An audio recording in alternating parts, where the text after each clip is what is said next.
Hi, it's Bumbleberry, and I am finally gonna go after this hunk of men meet James. And it's kind of funny because before, when I launched the game, it would always be Eric's picture in the background. And for some reason today it was this picture in the background. And I was like, oh, hey. So let's be friends with James, if we can make stuff work. To put it briefly, I just moved here That today. explains the luggage you brought in when you came through the front doors. By the way, we put your belongings in the room you were sleeping in. That seems to be the master bedroom, I believe. Yeah.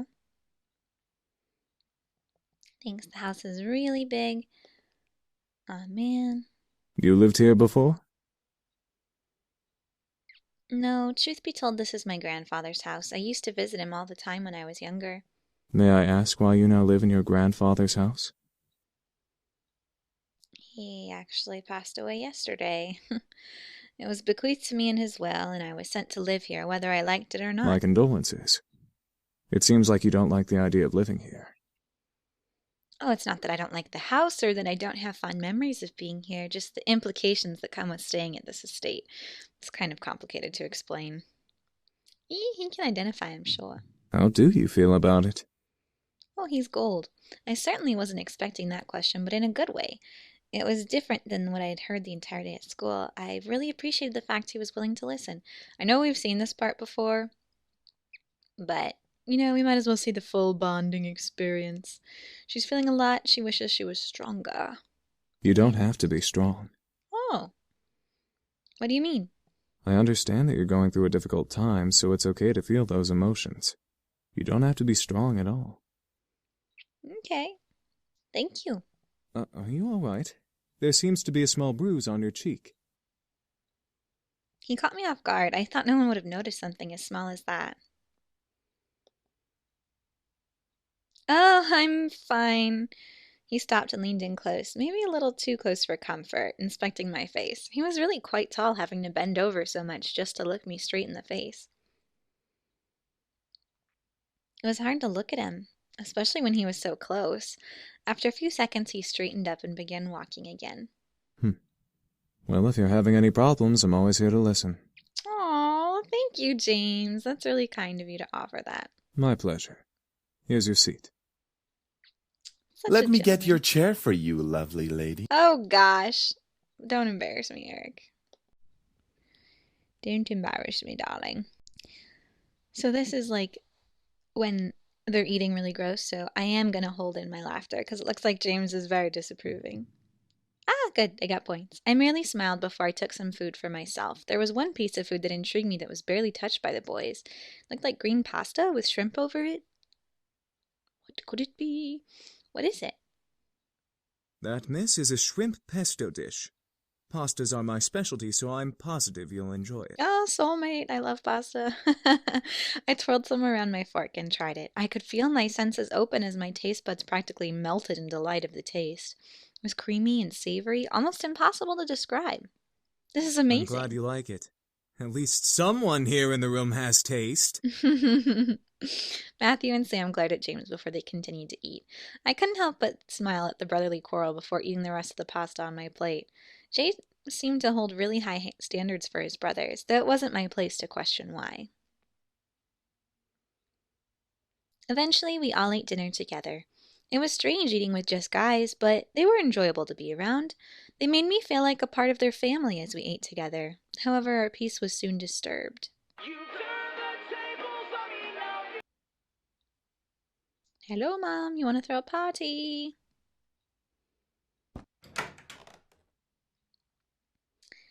They're visitors. Then why did one of them open the door? No. I'm gonna stay and help around the house. You girls already had your time. Sure? Except for you, Suzu. I apologize. Want us to help out as well? No, it's okay. I have an army of men. Ooh, James in the garden, James in the garden! James and I headed out to the garden. It had been years since I had been in the small field. The gazebo was smaller than I remembered, but I had grown since I'd last seen it. James rolled up his sleeves and took in a breath of air before sighing contentedly.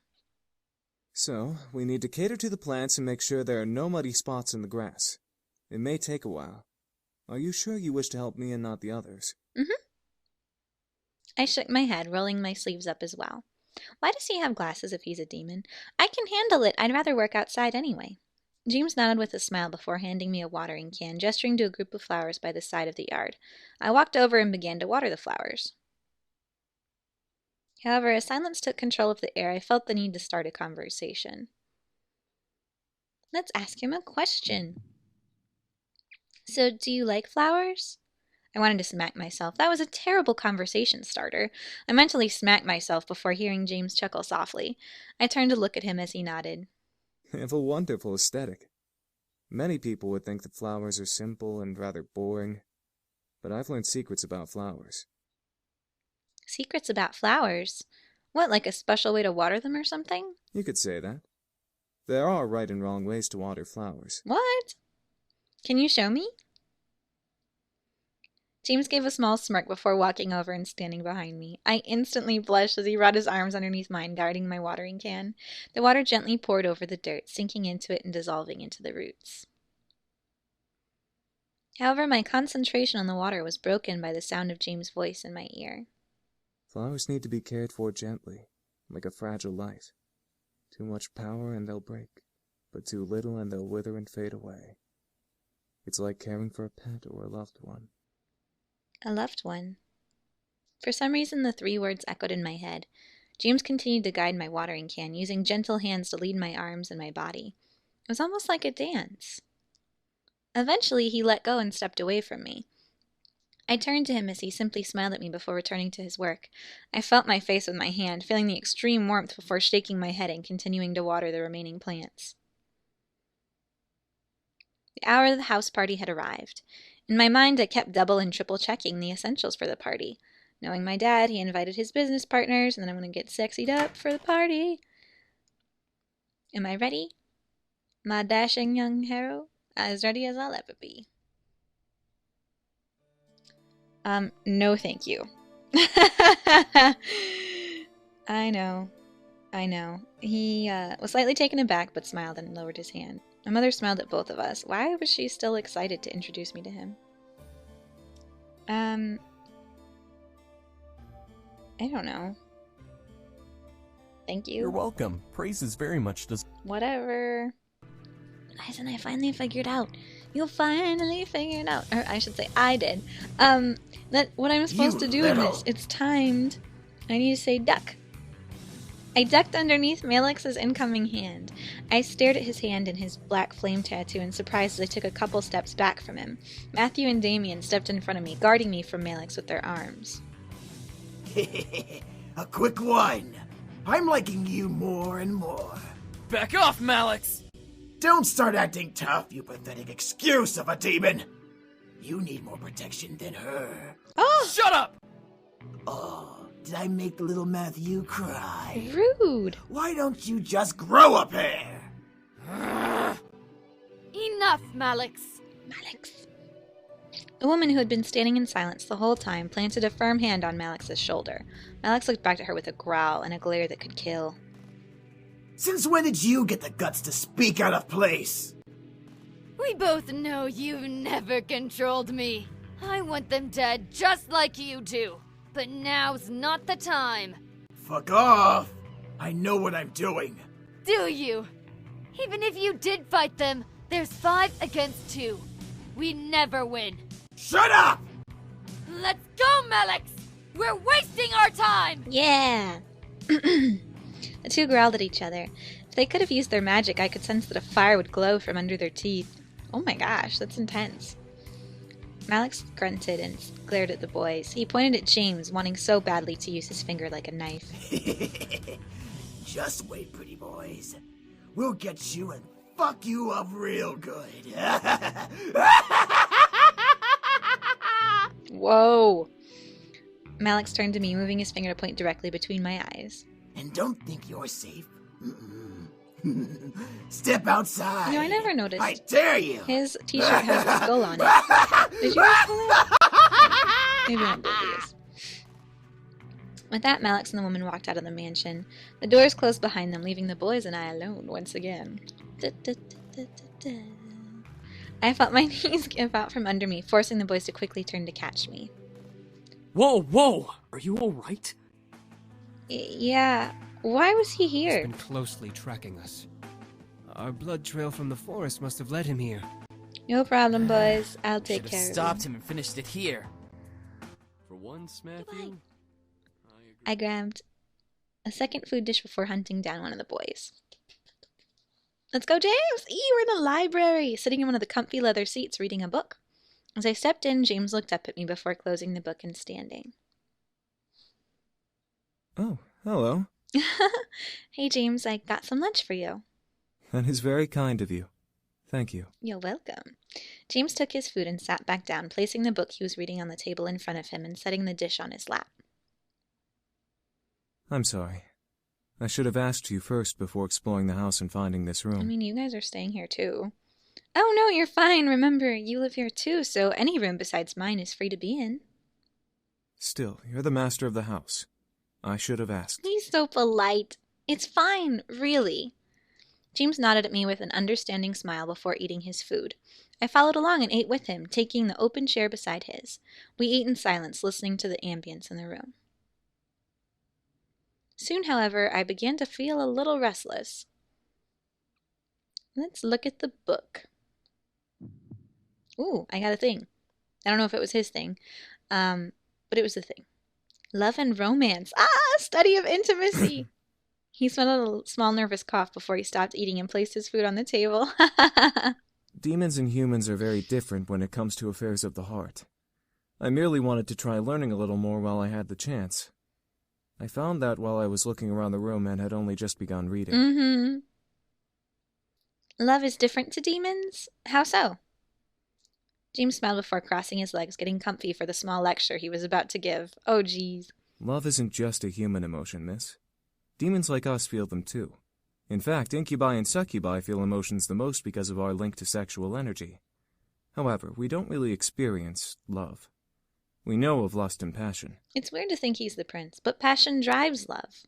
For humans, yes. For demons, it fuels our need to breed and increase the strength of our lineage as well as quells the hunger we have for sexual energy. It's very hard for us to develop feelings from passion, despite how easy it may logically seem. You hunger for energy? I could tell I struck a nerve with James. As I mentioned the word hunger, his arm twitched, obviously wanting to do something other than remain on the armrest of his chair. He continued speaking regardless. Self-control. Sexual energy is our natural food source and is one of two ways to keep us alive. In the abyssal planes, there are many demons to feed off of who are always willing to give their energy up, so sexual hunger is never an issue. Excuse me? In the human world, however, we've come to realize that getting energy is a little more difficult. That's right, he hasn't had any. Can't you just touch a human for their energy like you all did with me? That only gives us so much. A touch is merely a taste, while intimate sex is a banquet for us. Oh my gosh! Humans weren't all about sex. They're probably just a lot more conservative than demons, at least. It'd be hard to gain sexual energy from a human without doing something to them or catching them in the right mood. I'm going to pause the automatic for a moment to say, oh my gosh, I am blushing so hard right now. Can you imagine James, just feeding off of all these, sexy time demons? Because I cannot. He is so proper and adorable. I cannot deal.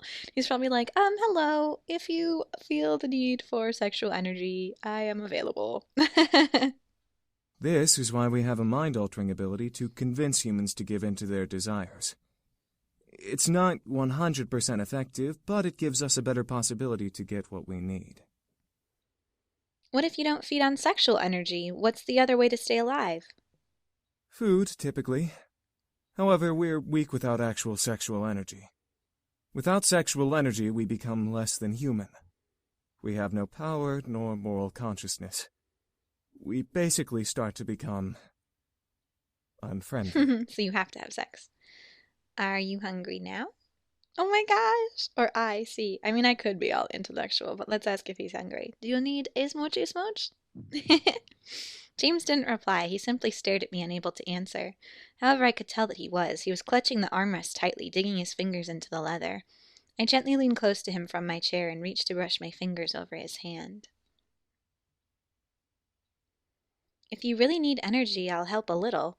No sex, but enough to stop the hunger, okay? I was greeted with silence from James. He seemed nervous and uncertain about what to do, now that the approval was there. He was also frozen from my touch, softly and barely twitching at the feel of my skin against his. I could feel his hand grip the armrest harder. Look at him trying to control himself. A small feeling of boldness then ran through my body, forcing me to cover his hand completely with my own before leaning nose to nose with James in seriousness. Alter my mind if you're concerned about me. I really do want to help you out. All of a sudden, I felt something in my mind snap and ooze into the warm, fluffy feeling I had before with Sam and Eric. I felt my body slightly heat up as James released the armrest and gently took my wrist. He gently pulled me out of my chair and onto his lap, having me straddle him with my thighs. He stared deep into my eyes, his own glowing in hunger that I never would have expected to see from him. I won't go overboard. Okay. Before I knew it, his lips were pressed hard against mine, my head being pulled to his by his hand on the back of my neck. I gently moved my hands to his shoulders and chest, melting in his lap and enjoying every feeling that ran through my body. I felt hot, desperate, and a need for more than just his kiss. One of my hands slid up his neck, into his hair as James lowered his kisses to my neck, gently groaning against my skin. Couldn't help but let out a small whimper of pleasure before reaching up and covering my mouth. I didn't want the others to hear me, and I was positive neither did James. He lowered his free hand to my lower back, pulling my body against his. I felt my energy slowly draining, causing me to cuddle closer to James's hold on me. He lowered his hand to my waist, squeezing it tightly as his tongue ravished my neck. His hand that was on the back of my neck, however, gently came around and held onto the tail of my bow. Bow. Oh, the thing on my collar. Okay. I sucked in a breath, but James didn't pull it to untie the bow. James lifted his lips from his neck and gently leaned his forehead into mine, rubbing nose to nose with me. Eskimo kisses. He was gently breathing fast, softly red in the face, and as deep into the moment as I was. I won't go any further if you don't want me to. It's fine. I could feel the hold of his mind-altering spell fade away, but I still felt hot. Something told me I wanted more, but at the same time I wasn't sure if I truly did want to give any more. Hey, let's keep going. Why not? Dun dun dun. More hearts. I enjoyed the opportunity. Oh no, I was enjoying it as much as he was. I wanted more and I was going to let him keep going. He promised not to go far, but that wasn't far enough for me. I gently leaned in and kissed him, giving him silent approval to keep going. I could feel him pull on the tail of my bow, releasing it and letting it follow his hand off from around my neck. He moved the ribbon into the empty seat before gently unbuttoning the top half of my blouse, going no lower than above my stomach. Desire in my body drove me to move the sleeves of my shirt down my arms, escaping it and letting my shirt hang around my belly. Uh-oh. As he began to ravish my neck and shoulder in hot kisses, I leaned my head back and let a pleasureful sigh escape my lips. To pull in my body from him, draining my energy had slowed... Oh no, the pull in my body from him draining my energy had slowed immensely, almost completely stopping. However, James kept touching and kissing me regardless. He was full, but he was as hot as I was, and kept loving my skin and on me. He couldn't even comprehend how much time we spent making out. Neither could I, because I read that wrong. I was so lost in pleasure that I didn't care. Call it sinful, but I didn't care. I loved his touch, his kiss, his heat. I desired it beyond anything else in that moment, even as he lowered his kisses down to my chest, just above my bra. My heart was beating wildly in my chest. Something about James drew me to him like a moth to a flame. I didn't know if it was his aura of superiority or his gentle smile, but something made my heart quicken for him. It couldn't have been love, but it was too passionate to be lust. What was it? However, I began to feel dizzy, seeing the ceiling start to spin almost wildly. I gripped onto James's shoulders, trying to signal him to stop, but my mind faded to black before I could let out another sound. It felt good. I didn't care I was blacked out. I felt warm and fuzzy in the darkness. I never knew indulging in that kind of passion would be that good. I now just wanted to awaken, hopefully in a good way. My eyes eventually fluttered open, adjusting to the sight around me. Familiar silks were underneath me, letting me know I was in my bed. Tiredness still lingered. I felt a very soft pain in my neck and shoulders, and I could feel my swollen lips pulse gently and healing. Oh, my shirt had been pulled back up and rebuttoned as if nothing had happened between me and James. I was just missing my ribbon. I spotted on the pillow beside... Yeah, this is kind of exactly the same as what happened with Eric, except it's a different flower that it's tied to now. I mean, it's sweet. It was a red rose with freshly bloomed with a small note attached to it. I apologize for indulging myself as I did. I hope that you will not dislike me when you awaken. Why would I dislike him? I let it happen and I enjoyed it. It was cute, though, to imagine him asking for forgiveness for something we both did and enjoyed. I brought my rose close to my nose and inhaled its soft fragrance. I indulged myself too, James. Large white numbers on my phone showed 5:31. 4 hours of being knocked out and I still feel tired. It was Sunday, so I was allowed to sleep longer if I wanted to. Uneventfulness. Ooh, someone took my hand. Huh? I started to see James, who's holding my hand back with a concerned frown on his face. My name? Your name? Oh, why is your voice gone? He says, my true name isn't James, miss. I want you to know my real name if something were to happen. His true name? What did he mean? Why was he telling me this now? I remembered reading about a demon's name from the journal I read yesterday. If you knew a demon's true name, you could summon them to you, no matter where you were or where they were. He pulled me close to him and whispered in my ear. My name is Raestro. Raestro! I could feel it lock into my memory. Something in my head would make sure I'd never forget it. James pulled away and smiled at me, despite still carrying worry in his eyes. If you are in any danger, call my name. I promise that I'll come and help you. Yay! I stared up at him, unable to say anything. I could only nod in response. James smiled before kissing my hand and heading into the dining room. Something told me that name would be used eventually. All right, ladies. But now we have his official name, which means we are his lady for life. Maybe, I think. But now we get to use the word. Are you ready? Are you ready to use the special name that was given only to us in extreme confidence? 1, 2, 3. Raestro!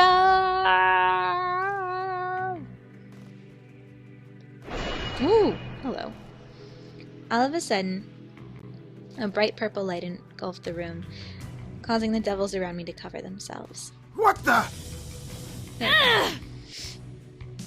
Gusts of wind rushed past me, almost forcing me back. I covered my face with my arms, bracing myself and standing my ground. I tried to peek through my arms to see what was going on, but the light continued to shine brightly. As the gusts slowly started to die, the light began to fade, revealing James pointing a strange golden gun behind Malick's head. Malick says, "Whoa!" It's alright now. I'm here. Malick stared wide-eyed behind him, unsure of what to do. He had no time to react in case James pulled the trigger. He was stuck, the feeling of the presence of James' golden gun that was ready to lodge a bullet into his skull. Well, it seems like I finally have your cooperation, Malick. It took long enough. You piece of demon shit! I could shoot you right now. Well, considering that your gun only fires like half the time. And what's stopping me from shooting you first? If you so much as flinch, I will pull this trigger and end you once and for all. The remaining devils stared, trying to figure out what to do. Help Malick or watch in silence. Eris, however, walked up beside me and crossed her arms as she watched with an amused smirk on her face. Malick growled, obviously annoyed at the predicament he was in. What is stopping you, pretty boy? Just me wanting to do this. Oh my gosh, with no hesitation, James quickly moved his gun and shot both of Malick's hands. The gun dropped from Malick's shot hand and onto the ground as he knelt over in pain, holding his hands to his chest. You son of a bitch! before Malick could finish the sentence, James aimed the gun over once again Malick's head, causing the devil to stop talking once more. I didn't say you could speak. Do you want me to shoot you in the throat? Isn't that very... I mean, everyone seems to be able to beat up Malick, including me, for the most part, if I have magical stuff. I stared at James in shock. Was he playing with Malick? He seemed to act like a cat poking a sharp claw at a wounded rat. It was warranted, but not what I expected of James at all. See, this is where the, Demon Lord's son comes into play. No. I'm going to give you 3 seconds to get on your knees to beg for forgiveness. Or, the next bullet goes through your pathetic hellborn skull. Malick hesitated, but eventually ended up on his knees. However, as he settled onto the ground, Malick wrapped his arms around James's leg and dug his teeth into it. I gasped, but remained still as I watched James aim and fire a shot into Malick's back. Malick released James's leg in shock, trembling at the newfound pain. However, for some reason, Malick didn't fall over and die. He remained still, staring ahead of himself in pure shock and pain. I could only watch in silence as James lifted his leg out of Malick's embrace and kicked him to the side. Disobedient until the very end, huh? The air instantly went from frantic to still in energy. What could have been described as in tone as the color red quickly turned into a deadly mix of purple and gold as everything began to blend together all at once. I stared as James seemed to grow more menacing towards Malick. However, he quickly looked at me with a face of concern. Please, forgive me for this. For what?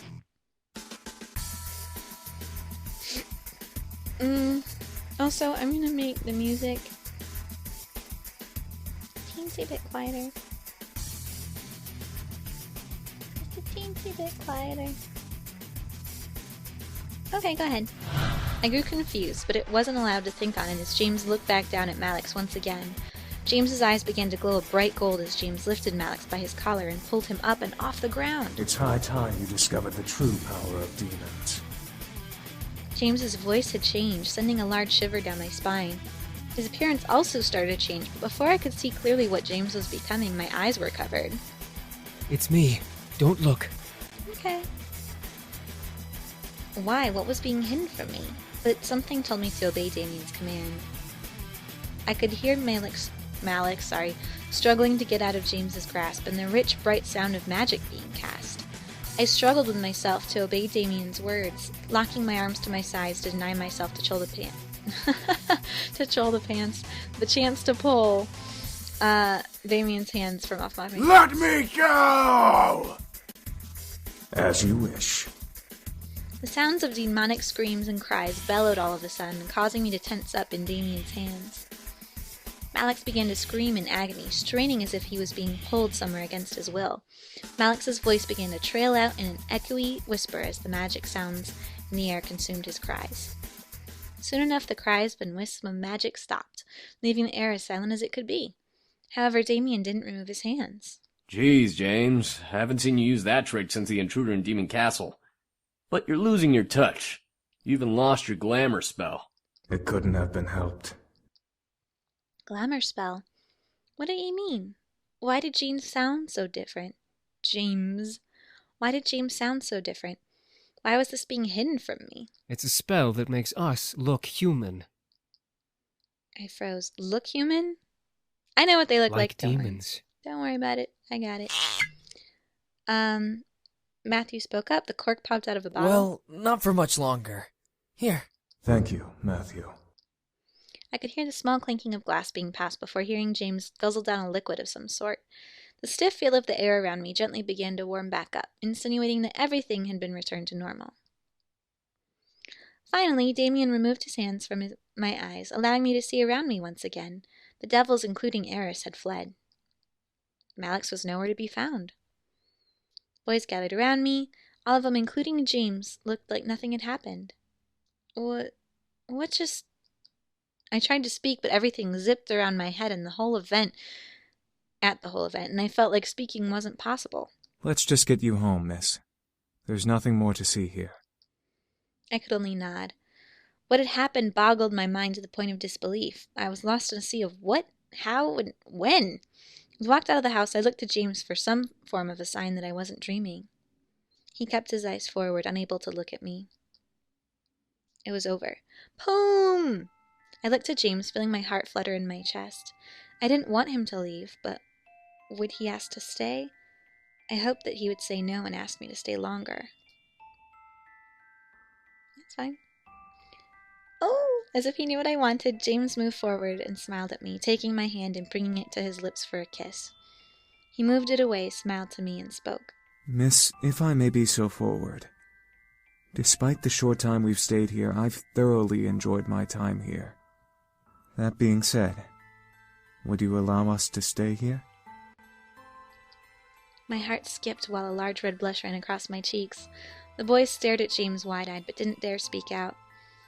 James stepped back to give me space, returning to where he was. I moved my gaze across each boy, trying to make a decision. Eric looks so sad that I haven't chosen him. Oh, I almost feel bad. They've done so much for me. Hello, let them stay. I wanted him to stay. I merely smiled, staring at the man I had come to have feelings for before speaking at last. I would love it if you all could stay. The boys cheered tiredly, but nonetheless enthusiastically. Oh, look at Damien's smile. I'm loving it. And Matthew's little, squee face. It was cute to see everyone so excited, despite the tiredness that ran equally through our bodies. Today was a rough day. My home is your home, as long as you still help with the chores. The boys nodded in unison, agreeing to the terms I had set for them. Despite the good situation, I felt myself slowly slipping into unconsciousness. However, James quickly clapped his hands together, getting everyone's attention and waking me up, making sure I didn't pass out on the floor. All right, everyone. We're all very tired, so let's head to bed, shall we? Oh! Yeah, sleep is actually a thing. Right. We've had a very long day, but it will be good to just relax tonight and tomorrow. Bum, bum, bum. I watched a very happy smile grow on James's lips. He shared my excitement, knowing that we would be together longer. Who knew how long we would stay together? All I cared about was that I'd be with him. The others quickly left to finally rest, leaving me and James alone at last. My heart fluttered a bit as James walked closer to me, gently wrapping his arms around my form. I placed my hands on his shoulders, leaning close. You are an absolutely wonderful woman. I'm so happy that you let us stay here. I'm happy too, James. I stared up into his eyes, getting lost in them. I didn't know if it was the tiredness or my growing attachment to him, but I felt myself lean into James's body. It invited me to stay a while, making me forget that my bed was also calling for me. Listen, about what happened at the warehouse. No, it's fine. You did what you had to do. I understand. I'd accepted everything while in James's warmth. He was real, and he was someone I didn't want to be without, even if that meant nodding against my curiosity. Besides, I was too tired to explore that memory further. James nodded before kissing my forehead sweetly. Come, let's get you to bed. I nodded before James gently lifted me up into his arms like a bride and carried me to my room. I didn't want to leave his arms, leaning my head against James's chest, but eventually I was slowly lowered to my bed and covered with my covers. I was still in my school clothes, but I was too tired to strip or care. I looked over to James, fighting a yawn from escaping me as he gently ran a hand over my hair. Have sweet dreams. I'll prepare breakfast again for you in the morning. I watched him slowly stand and leave my room, closing the door. A wave of happiness washed over me as I laid in bed. I made a good choice. I was slowly starting to fall for him, and we'd tell if it was worth it. I let sleep consume me. Everything was peaceful. I was happy. Enter Diana. Goody little two-shoes, aren't you? Is that the first time she's called me that? Why did it stop there? I'm just gonna tell them this time. Damien pressed his lips together in a fine line. The other boys looked at me with a raised eyebrow. A girl named Diana came by last night. Dirty Diana, no. No, excuse me, you need to leave. I felt my heart flutter, especially when my eyes landed on James. He kept close to me, glaring daggers into Diana. I could feel that he was completely adamant in his choice to stay. That's because I'm fabulous. I didn't know what, isn't it why, but I was incredibly happy to know he wanted to stay. She's annoyed that none of them want to go with her. James walked over to me and gently caressed my cheek, looking at me with a comforting smile. There's no need to worry. I promise she won't hurt you. Ha! I nodded, feeling he was telling the truth, or at least a hopeful and comforting thought. He kissed my forehead, however, making me blush and forget what I was thinking about. The sound of collective chuckles and playful snickers whimpered through the air, making me blush even more, but the sudden growl that erupted from the man above me made the laughter stop. I didn't see James's face, but I could tell that he was glaring at his brothers with his lips on my head. He and I pulled away from each other just as the sound of Naomi's car. And that's where I'm going to stop it for now. I hope you have enjoyed this episode. I think James is really sweet. So hopefully you guys are enjoying. Leave a comment or a like if you so desire. And I hope you have a wonderful day. Stay sweet.